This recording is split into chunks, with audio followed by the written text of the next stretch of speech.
I'm super excited. This is the time where we're talking to you sellers. The question is always around, hey, how do I prep my house? What needs to happen? How do I get top dollar for it? Right? And so we've got Mike with Green State Inspection. I've known you for so many years and you've been an amazing inspector, friend, and just business partner, really. Sure. I respect his opinion. So we're here to just talk to you guys a little bit about what it's like from a seller's perspective. So, you know, Mike, just start us off. Like, what are the top things that you think a seller needs to do to prep a house?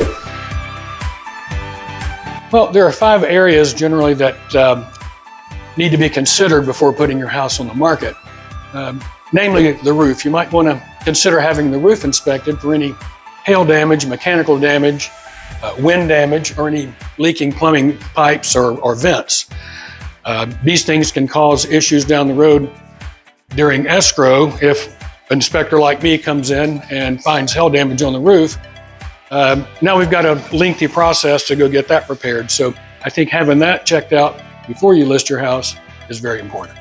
Yeah, that's definitely a big ticket item that tends to cost a lot of money and delay things, for sure. Right. That's been our experience in transactions. Sure. Yeah. And then next would be the foundation. If you're experiencing uneven floors or doors that stick, cracks in the walls, cracks outside through brick and mortar, probably want to consider having a foundation repair company come in and do a leveling of the house and then make any repairs, and then also repair the cosmetic effects that it's caused inside.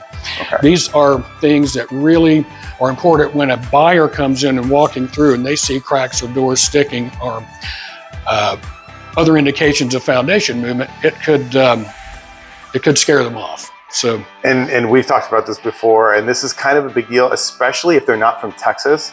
There's other states where cracks don't exist in the wall, so they don't understand why the house is falling apart, right? Like, they go to that extreme, and it's part of the way how building a house and owning a home here in Texas is. And I know because they tell me, you know, sometimes they're foreigners from another country, foundation issues are not an issue, or they're from New York, or they're from like Iowa, and they're like, these are not issues, and they don't understand why they're looking at it, and it just gives them a bad vibe. Like, they don't know what to do with it, they're unsure.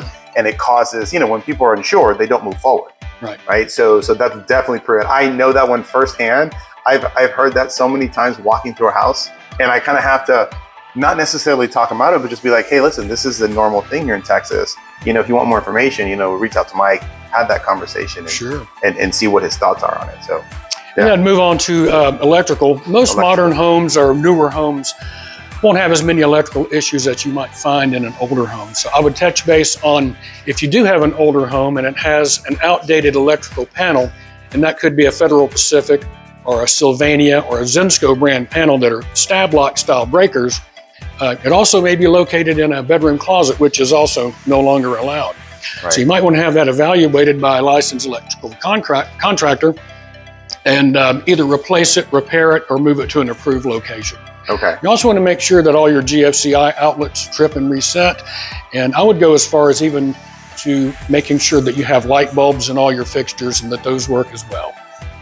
A question on that. So, okay, this is my real estate brain thinking. So in the transaction, there's, it's grandfathered in, it's not of code anymore. You know, that language of something being out of code, in code, grandfathered in, like, you know, it's working, but it's not the current new code. Can you elaborate on what that means? If you as an inspector write up an inspection, you say go ahead. I can generally say that it's not up to code. Now, a seller is not really required to bring, let's say, GFCI outlets that are missing in the kitchen. They're not really required to bring that up to code unless they remodel the home. If they've done some extensive remodeling, now the contractor is required to bring that up to current code. Got it. So it's a matter of, I'm going to explain it to you.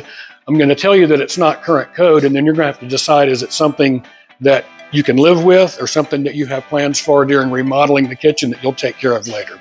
Okay. That's a good point. Yeah. All right. What's the next one? What else? Next one, let's talk about plumbing. You want to make sure that your plumbing fixtures are all in operational order. You have hot and cold water where they're supposed to be, because I find that to be opposite quite often. Okay. Opposites for hot and cold water. Make sure your commodes are tight to the floor, your drains work, they're not clogged up. And if you have an older home that may have cast iron drain pipes, you might want to consider having that scope to make sure that there's no leaks, tree limbs, or roots growing into it.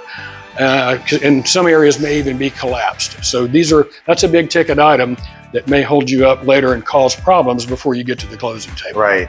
You know, you brought up just earlier, you brought up like little things, like make sure the commode is down to, is kind of bolted in. Sure. That like the hot and cold water.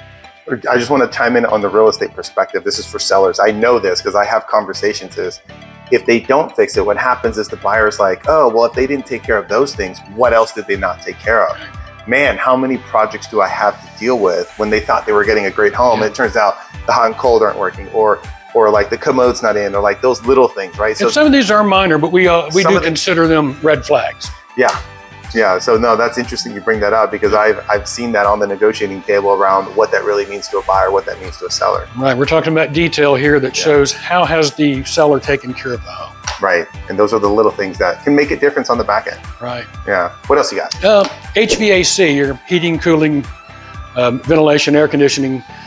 We want to make sure they're in good working order, that you have cold temperatures in the AC mode, and of course hot temperatures during the heating mode. But also, if the pan is damaged, if it's rusty, if you have an active primary condensate drain line, you want to have these things repaired. I've gone into houses where the filter module is actually damaged and you can't even close the door or get the filter in and out. You want to make sure these things are repaired. Okay. Yeah, that just makes sense. Otherwise, it's not gonna, it's only an indication it's not gonna work properly. Right. So those are the big five. This is just conversational style with Mike. He's a great dude. I love this guy. Like I said, he's a friend, he's an inspector, he's a wealth of knowledge, and he just has such a way of educating people and taking the time to just give them the information they understand. And so I really appreciate that over all these years that I've known him. If you guys have any questions, feel free to reach out to Mike. Mike, what's the best way to get a hold of you if people have questions? Get a hold of us at greenstateinspection.com, or you can call me at 469-742-3931. Yeah, thanks for having me. I appreciate you, man. Thank you so much. Thank you.